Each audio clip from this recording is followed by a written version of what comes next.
What's going on, guys? It's Ron here, bringing you guys Week 4 PSBL Season 2 recap video. As you guys can see, that I am by myself again, but nonetheless, we're gonna go right ahead and actually not get started. I want to talk just a little bit, just not too long. I'm very excited about this week. It is a lot of good matches going on, especially the Team Eon versus the Ultra Beasts. Sorry, I just saw 9 Charizards up there, and I just immediately thought their team name was 9 Charizards. But anywho, yeah, very happy about this week. It was very well done by everybody. And now, I'm just going to get started with Team Buildup versus the Buffalo Wild Chargers, as we brought Doublade coming in for the first week. Very excited to use it. Mega Absol, Volcanion, Golbat, Porygon 2, and a Zygarde. I think that's the best I've ever announced a team ever. Honestly, it's kind of sad. Team Buildup brought Swampert, Bisharp, Mega Beedrill, Chandelure, Muckalolan, and Metagross. That one wasn't that great, but okay. I'm gonna stop doing that. As you can see, the Beedrill's already Mega Evolved. Not a big deal. If anything, that hinders them more because their defense is lowered than a regular Beedrill, but it really doesn't matter. Looking straight off, look at I don't see any switch-ins for a Zygarde. 1,000 arrows, so Zygarde should be able to put in a lot of work. The other way, Beedrill should be putting in a lot of work, especially with Drill Run. And also, I guess the Metagross would be putting in a lot of work with Earthquake, hitting 2 of the Mons, as well as a Rock Slide would hit another 2. You can even run Ice Punch for the Zygarde. A lot of things could happen there. So let's just get right into this battle. Swampert leads along with Volcarona. Did I say Volcanion earlier? I think I said Volcanion, but I meant Volcarona. But a Giga only does 91%. Apparently, the Swampert has a special defense investment, as Bisharp swaps into a Flamethrower. Apparently, Flamethrower would have taken out a Swampert at that range, so we went for Flamethrower instead. As the Chandelure comes out, going for a Will-O-Wisp on the Zygarde switch-in, as you would think that, oh no, now the Zygarde is basically useless. Chandelure switches out into Metagross, as the Zygarde decides to coil. And as you can see now, the Bullet Punch is not going to do anything at all as another Coil comes out. Our defense is very good with only 1 special attacker on the build-up team. That is going to help a lot as Swampert comes out on the 3rd Coil now. As Swampert comes out with an Ice Punch, I've jumped the gun a little bit. Rest comes out first on the Ice Punch. That only does 20%, as Leftovers does 6%. As the Sleep Talk comes out as well, and unable to do anything, but an Ice Punch does 24 that time. But now, as you can see, 1,000 Arrows comes out and takes out the Swampert as well. And spoiler alert, Zygarde will be able to pull out the sweep as we predict the wake up and go for the 1,000 arrows that time. As now it is now 6-3 as Beedrill comes in, goes for the U-turn, basically the only thing that they can do, as Zygarde again goes for the 1,000 arrows, taking out the Chandelure, and Zygarde takes another U-turn, goes out into Muck, and another 1,000 arrows will take that thing out. Now the Beedrill, the only thing that they can do is hope to live a hit with Beedrill, as the 1,000 arrows will not be able to do it. Well, will be able to kill it, excuse me. And Beedrill is the only thing that can done would set up and sweep that way. But even if it did, it would not have been able to touch Doublade, which would have been able to kill it with a Sucker Punch. I believe we had that. I'm honestly not entirely sure. But a 6-0 victory for the Buffalo Wild Chargers, putting them to, I believe, -1. Again, like I said before, Zygarde's 1,000 arrows just absolutely destroyed the team. They needed some more diversity in that match. They also needed a lot of more special attackers. Out of the 6 months that they brought 5 physical hitters and only 1 special hitter, and that 1 special hitter did not even have Hidden Power Ice to hit the Zygarde. That's what kill the team build up. They need more diversity in their game. They also need to stop leading with Swampert. That's what we predicted. And we knew that they were going to go for rocks first turn. That's why we were confident going for the Giga Drain instead of switching out. If they have a very good team, don't get me wrong, if they just need to be less predictable. That's the only thing wrong with their game. There's nothing wrong with putting up rocks first turn. If they're so keen on doing that, do Focus Sash.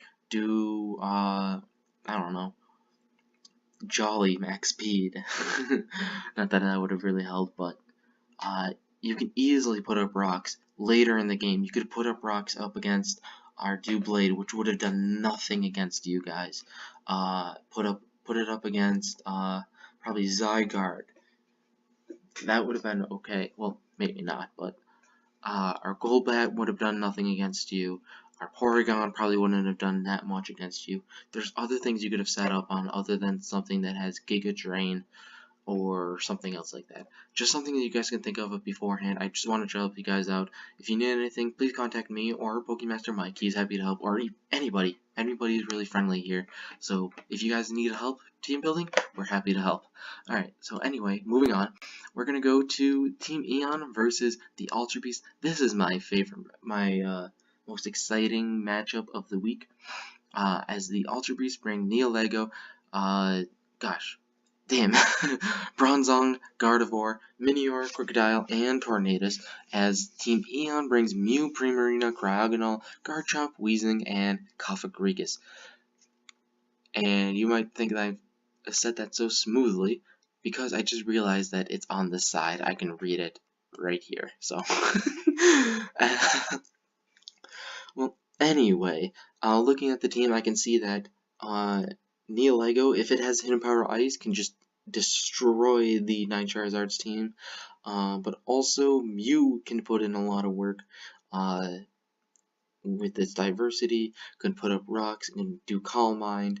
Maybe not the Calm Mind on this one, but yeah, it just has a lot of diversity and could put in a lot of work. Yeah, just looking at the team, they seem pretty even matched. They just hope that the Minior does not set up, or else it would be able to sweep, it looks like, with the right setting. Maybe put some destruction on the Cofagrigus and Weezing, but other than that, watch out for the Minior. As we start off, Mew will take on the Tornadus as a taunt comes up. Doesn't want any Mew doing anything drastic, but an Ice Beam comes out surprisingly and forces the Tornadus to switch into Bronzong, which takes that Ice Beam very well, as Mew is forced to switch out into Cofagrigus on the Stealth Rocks. So Light Screen comes out, and we realize that the Bronzong is Light Clay because of the knockoff from Cofagrigus, as the Nightshade hits the Bronzong, as the Psychic also hits the Cofagrigus, as a knockoff takes the Bronzong into Nightshade damage, as the Cofagrigus will now have a -1 special defense from the Psychic. Now out comes Crocodile.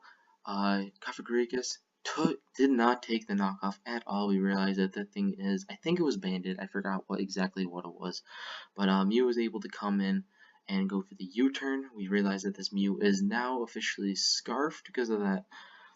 I believe it's officially Scarfed because of that. But anyway, knockoff on the Weezing does a decent chunk on it, but is able to switch out into Cryogonal. On the taunt, we realize that it is not banded, but the Bloom Doom is able to take out the Crook even behind Light Screen, which is just amazing. And Team Eon now officially has the best matchup against Ultra Beast no matter what happens. As Cryogonal is now going to be taking on the Gardevoir 1v1, not very well as the Moonblast does 43%, forcing the Gardevoir to switch on the Toxic. Nice prediction there by the Ultra Beast, as a Power Gem does take out the Cryogonal, as the dreaded Beast Boost now comes in, as Garchomp also comes in, scaring out the Neolego, fearing the Scarf, on the Iron Head, which takes out the Tornadus, wow, as the Minior now comes out, and the Iron Head hits the Minior on the Shell Smash, which now boosts up the Minior, and that is exactly not what you want. And Minior is going to be putting in a lot of work. Acrobatics takes down the Weezing, and now it is 3v3. Primarina cannot live a hit. It cannot, unfortunately, as Primarina goes down. Garchomp now comes in, does not take a hit very well at all. As Mew comes in, cannon outspeed with the Scarf, it will not. Takes out the Mew as well, and the Ultra Beast, even after 20 turns, still wins 3-0. As I said before, the Minior just sweeps every team that there is. That's why Minior is just so damn scary, especially with his shields down.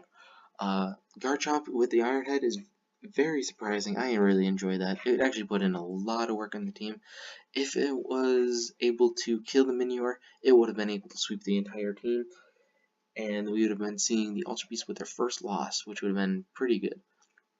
So let's just go to the next matchup. We have Team Speed Boost versus the 64s, and looking straight in the team, looks like Infernape is going to be able to put a lot of work with U-turn, Flare Blitz, close combat. It's going to just put in a lot of work, especially if that thing's banded. Nothing is going to want to take that. Also, we can see the Alakazam. Don't really see what it can trace. Maybe the Speed Boost on the Ninjask, or maybe even the Sturdy on the Skarmory. But also on the Team Speed Boost side, we can see that Emboar even puts in a lot of work with the Wild Charge and the close combat. You can even learn Sucker Punch. It can put in a lot of work. Interesting to see Crustle here, but let's see how that works. Team Speed Boost is going to lead off with Ninjask on the Rotom. Just going to immediately switch into Raichu. As we can see, it is not Volt Absorb, which is surprising to me, as he switches into Alakazam on the Trace Infiltrator on the Spiritomb. Nice switch in there to predict the Psychic, as now a Foul Play only does 16% on the switching in Hydreigon.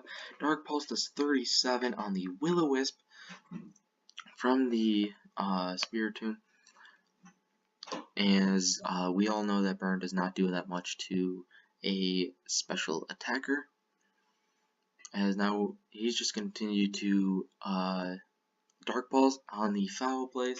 Speed Boost seems determined to sack the Spiritomb as it goes down to the Dark Pulse. That means a free switch into Ninjask, as the Dark Pulse does 86% to the Ninjask on the U-turn. Now Ninjask is basically useless, but it did get the kill. As Emboar comes out on the Crustle. Obviously you don't want the Crustle setting up for free, as the Shell Smash comes out. Very, very scary. We see that is not White Herb, which is very interesting. On the Earthquake, Azurill. No, Azazel. Wow, oh my gosh, Azurill, really. But now here comes Continental Crush on the, Sturdy, oh my gosh, Sturdy Skarmory, excuse me. As Alakazam comes out, that is not what they want, because that traces the Sturdy on Alakazam. As Ninjask comes out, and the Leech Life hits the Alakazam, but as we can see, that is Sturdy, and that will take out the Ninjask, and now it is 5-on-2, as Emboar has to come out, does not take a Psychic at all. Apparently it was Assault Vest, but still could not live a hit, as Psychic is able to take out Raichu. Very unlucky on that Whirlwind, switching in the Alakazam on the Sturdy. I think that 100% lost them the game. If they were just to kill the Crustle, that would have been a completely different game. But like, they had a 1 in 4 chance on getting the Alakazam, and unfortunately they did. Definitely 100% lost them the game because of that. Don't know what you could have done differently. That was just really bad luck by the Speed Boost, and something that they could not have come back from at all, no matter how hard they fought or anything. Good job by the 64s. I believe that's 3 in a row for them. So let's just move on to the final 2 matchups, as we see the Sundance Kids taking on Drent Dragonites. On the Dragonite side, as you can see, Mega Aggron and Claydol should be putting in a lot of work against this Sun team, especially Volcanion Torkoal. Coco should be able to put in work against Volcanion, and Venusaur. Nothing really to take advantage of that Sun, so another good thing for the Sundance Kids. As we see the Drent Dragonites bringing Claydol, Crobat, Tapu Koko, Aggron, Scrafty, and Blissey. as the Sundance Kids bringing Lando, Venusaur, Torkoal, Clefable, Electros, and Volcanion. So let's get into this matchup real quick. Torkoal leads off to set up that Sun against the Blissey. As we all know, Blissey should be able to take on Torkoal 1v1, but the Stealth Rocks and Toxic between both teams starts up the game. As Scrafty comes in, double switch, Venusaur also comes out as well, as that forces in Crobat on the Venusaur's growth. As we all know, Venusaur can't really touch Crobat, so he's forced to switch on the incoming Brave Bird, which still does 41 against a resisted Electros, which is incredible. As they forces a switch again, Volcanion comes out on the U-turn from the Crobat, switches into Blissey, which obviously Volcanion cannot do anything on the Seismic Toss, to Venusaur, which now puts in the growth, as this is just going to be a lot of stuff. Oh, actually, no, that's later on, as Crobat comes out on the Hidden Power. Nice prediction there by the Sundance, taking out something that's going to just completely destroy the team, as Claydol comes out on the Giga Drain. That just destroys Claydol. And now they're sitting at 6-4 advantage on the Drain Punch. For some reason, the Scrafty goes for a Drain Punch right there. I don't know if that was a misclick or what, but forces a switch into Blissey. But that Giga Drain is still doing a decent chunk to Blissey, no matter how especially defensive it is. As we can see, a Seismic Toss will eventually be able to 1v1 it, but the Sundance Kids are determined to go for a growth, as we see a Z Wish coming out, which boosts up the special defense. That's even going to be more annoying than what it is. Great prep by the Trent Dragonites there, as it's only doing 21% even after all those boosts. Another Wish comes out, as we can see another Giga Drain. This is kind of a back and forth matchup. Seismic Toss is 20, as Blissey just goes right back up to full. As we can see, one more growth coming out now as a Seismic Toss hits for 28%, putting Venusaur at half, as the Blissey is just going to keep on going for a Seismic Toss. It goes for an Earthquake. Surprise Earthquake, mix attacking Venusaur, takes out the Blissey, as now out comes Mega Aggron. Mega evolves, but will not be able to take it Hidden Power Fire at all. Could be Hidden Power Fighting, but I'm pretty sure it's Hidden Power Fire. As the Coco comes out, does it have Brave Bird? It does not. Thunderbolt is not able to take it out. Earthquake is able to take out the Coco. And now out comes Scrafty, as we know they will not be able to do anything. And the Intimidate not going to help, as the Giga Drain takes it out 6-0 by the Rock Hands and the Sundance Kids. Losing Crobat early on that obvious switch-in did not help them at all. Also, excuse me. I just need a lot of water, I guess. Coco not having Brave Bird also kind of killed them. They would have been able to take out something, but unfortunately they did not have it, and the Sundance Kids is able to win for the 4th time this year in a row as well. So now we bring up to the final matchup, Team I Don't Know S Dark versus the Needle Queens and Kings. So we can see that the Needle Queens have Scizor, Glaceon, Haxorus, Zapdos, Mega Gardevoir, and Virizion. Please, coaches, note that from now on, if your Mega is evolved, before you bring it out, you have to restart the battle. From this matchup, you can see that the Mega Gardevoir is already Mega Evolved. That was fine by Dark. He gave the okay on that. That's fine. Everything behind us is okay, but everything forward, please make sure that you have not had your Mega evolved. Thank you. On Dark side, we have Reuniclus, Type Null, Ninetales, Alola, Arcanine, Terrakion, and Gligar. The Gligar Type Null combo is back again, once again, and today, people, today. But with that combo, It's going to be very hard for the Nido Queens and Kings to break down that duo, especially if the Arcanine and Rheoniclus are also bulky as well, making the Ninetales and Terrakion offensive. Arcanine can also be offensive as well, but against the team, I can just see a support one with Will-O-Wisp and Morning Sun. For Mandy the Turtle, Scizor is definitely very important, especially with that U-turn and Bullet Punch. Could definitely surprise Dark very well. Could put in a lot of work. Haxorus can also put in a lot of work with Stone Edge, Earthquake combination. It's going to be a very good battle, so let's just get right into it.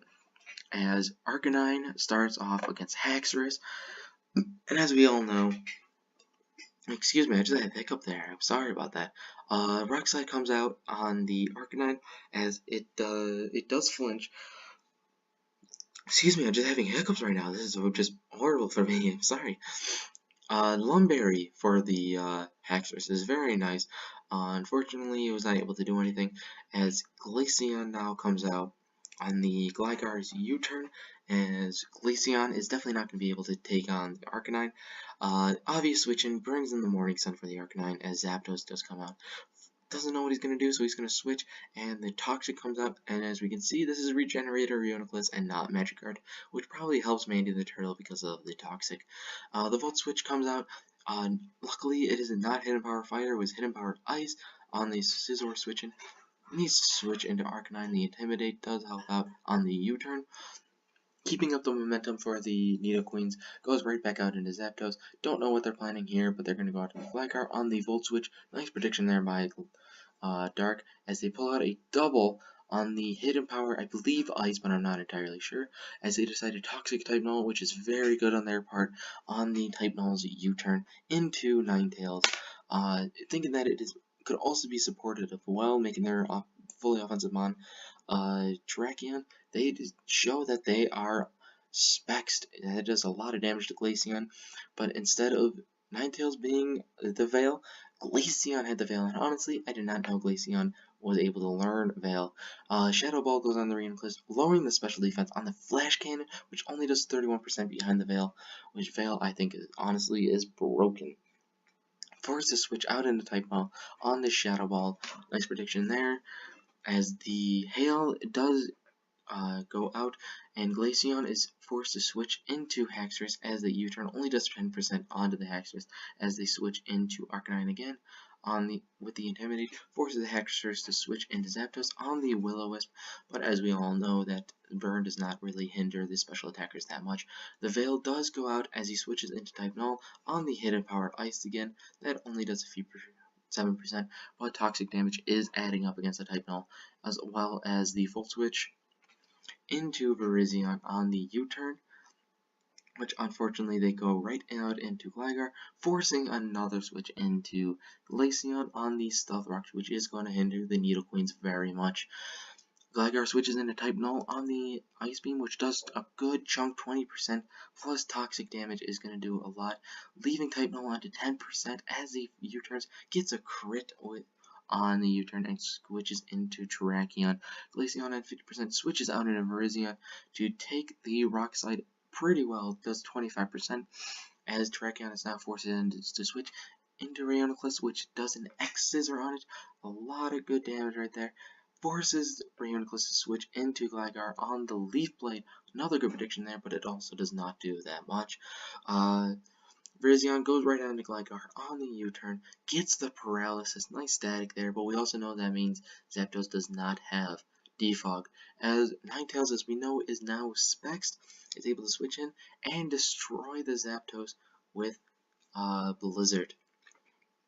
Glaceon now comes in, also gets disrupted Blizzard. I don't know what the Nidoqueens was thinking there, but they were definitely not living a hit, as Scizor now comes out.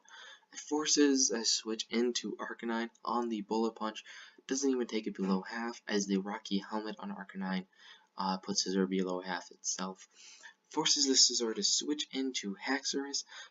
Could have easily predicted that there, but they decided to go for a Flamethrower. as now Haxorus is able to take out the Arcanine, and the Needle Queens and Kings take out their first mon of the week, as Haxorus is forced to switch into Bruzian, but it is not living a close combat there, as now the, Astark is now winning 5-3, as Scizor comes out now. Scizor is able to do a lot of damage to the Terrakion, but close combat is able to take it out. We are now sitting at 5-2. Dark is sitting pretty nicely against the Needle Queens and Queens, as Gardevoir comes out, only does 25% with a close combat, but a Psychic is able to take out Terrakion. Is this a start of a comeback? Gligar comes in, a Hyper Voice crit is able to take out the Gligar, that is huge. Now Rheonaclus has come out, they go for a taunt, and honestly I think that is what killed them there, because Shadow Ball is able to take it down to 10%. Gardevoir takes it out with a Hyper Voice, as Ninetales is able to come out, it's able to not Gardevoir is able to outspeed Ninetales, but not kill it. Unfortunately, Haxorus comes out and it just dies to a blizzard. And honestly, I thought that Haxorus was able to outspeed, but apparently it was adamant and it's not able to outspeed a modest Ninetales. So that puts Dark back in the winnings column. 3-1, I believe there. As a matter of fact, let's go straight to oops, I'm sorry, I was on team buildup. I don't know why I was there, but I was. So let's go to the standings right now. And as you can see, we're going to go from the bottom up. Team Buildup and Team Nidoqueens hold their spot at 10 and 9 respectively. 0 and 4, still looking for their first win. Hopefully that does come soon. As the Dragonites and Team Speed Boost are both 1 and 3, -9 and -6 respectively. Both teams drop a spot. They're just getting farther and farther away from that playoff spot. Excuse me, more hiccups, I'm sorry. As now we are to the next duo, which is the Buffalo Wild Chargers and Team Eon. Both 2 and 2, just one differential is splitting them apart. If they were tied, the Buffalo Wild Chargers would be in front because of head-to-head competition. The 64ers and Astark are both 3 and 1, and they are both in the playoff spot. A very, very comfortable differential. 7, a +7, splitting the Ultra Beast. The Ultra Beast. The Team Eon and the 64ers. And only 4 differentials splitting between, Astark and the 64ers. The Sundance Kids and the Ultra Beast are both 4 and 0. Only 4 differentials splitting them apart. That 6-0 victory for the Sundance Kids definitely helping them in a way. Not a lot of movement going on. The biggest jump of the week is the Buffalo Wild Chargers going from 8th, to 6th. Team Eon finally loses their 4th place spot, going from 4th to 5th. The 64ers do take their place, but the biggest drop is a tie, 3-way tie between Eon, Speed Boost, and Dragonites, all of them just dropping 1 spot. Not that big of a deal, easily able to catch up on, especially with, I believe, 5 weeks left to go. I believe. Let's actually go to the power rankings first. I don't want to go to the league leaders just yet. They'll be next though. We'll go to the power rankings. For all of you guys, you can see the power rankings if you're for some reason not in my league, which most of you guys are. You can easily just pause the video and read everything that's being said. This is my week this time. Mike did it last week. I did it this week, and I put Team Buildup in 10th spot. The Nido Queens and Kings in the 9th spot. The Dragonites also hold their spot in the 8th spot. Team Speed Boost goes down 1 spot, and Wild Chargers takes over that spot, 7 to 6 respectively for each team. I put Team Eon going down 2 spots behind the 64ers and Astark, which take over 1 spot up, and the Sundance Kids and the Ultra Beast remain where they were last week. Again, you guys can go look at it, or if for some reason you're not in my league, you can go pause that video and check it out for yourself. Let's go to the league leaders. And I'm just going to fix that real quick. I've kind of OCD and all that. I just want to make everything look nice. Let's go to the kill-death ratio. That's the least exciting in my opinion. As again, I have OCD, so gotta fix everything I see. Excuse me. And as you can see, not big powerhouses are clogging up the middle of it. As you can see that 7 kills is lower, is behind the 4 and 5 kill mons. Excuse me. Wow, I have horrible hiccups. I don't really want to record this, re-record this, so you guys are gonna have to suck up my hiccups. As you can see, 3-way tie for 8th place, Venusaur, Garchomp, and Zygarde 50%, a newcomer to this top 10, which is great because of its 5 kill game.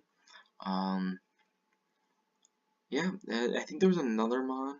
I forgot who it was though, but there was also 7-2. But I just go down the list for this list down here. Sundance Kids and Team Boost, build up, Dragonite, and so on and so forth. Whatever comes first is what I put on. Not really the best thing to do, but like I'm busy, so suck it up. Suck it up. Next we have Minior and Thundurus, each having 4 and 1. Raniclus and Ninetales 5 and 1. Volcanion is also 5 and 0. Mega Deoncé is 8 and 1, and Neolego sitting at 12 and 0. So let's go to the offensive league leaders. We have Raniclus and Ninetales holding up the bottom spot, 5 and 1 with a +4 differential. Volcanion is 5.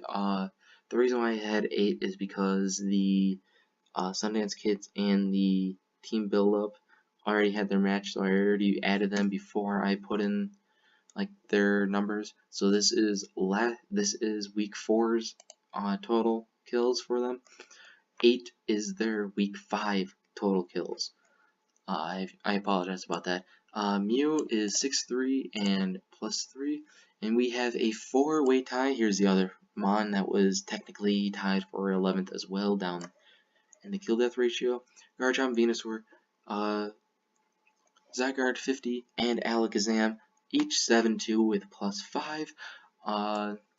Mega Deoncé is 8 and 1 and +7, and Neolego is 12 and 0 and +12. So one more thing, and we will call it quits for tonight. We are now going into week 5, and here are the right here where my cursor is the week 5 matchups. We have Team Eon versus the Nido Queens and Kings. I just realized I spelled Nido Queens wrong this entire time, and I'm gonna ignore it. I don't care. My OCD is not kicking in this time. But in my opinion, I believe that the Team Eon is going to pull out the win. It is going to be a close one because it is Mandy the Turtle, and she is the woman who kills. Never underestimate her. If you do, you will be sorry. Next up is Team Build Up versus the Sundance Kids. I already know what's going to happen, as you guys already know, but even though I know what happens, I was still going to pick the Sundance Kids. That is a spoiler alert, unfortunately for you guys, but honestly, you guys probably already have seen it. But anyway, next up is the Buffalo Wild Chargers versus the Dragonites. I am going to say that the Chargers are going to pull out their first streak of the season, beating the Dragonites. It's going to be a close one, no doubt about it, but still, I believe it's going to come close with a victory for the Wild Chargers. This one is going to be my favorite one of my 2 favorites of the week, actually. Team Speed Boost versus the Ultra Beasts. Very excited about this one, even though the Team Speed Boost is 1 and 3. I know Byron, he's never going to disappoint in a battle, and this is going to be very exciting to watch. Next up is the 64s versus I Don't Know, Ask Dark. The winner will go into 3rd. The loser might lose their playoff spot, but it is only week 5, so they can easily get it back with their next final 4 weeks of the season. Let me know what you guys think. If you guys think that I'm stupid, comment down below. Thank you guys for watching, and I hope you guys have a good one. Peace.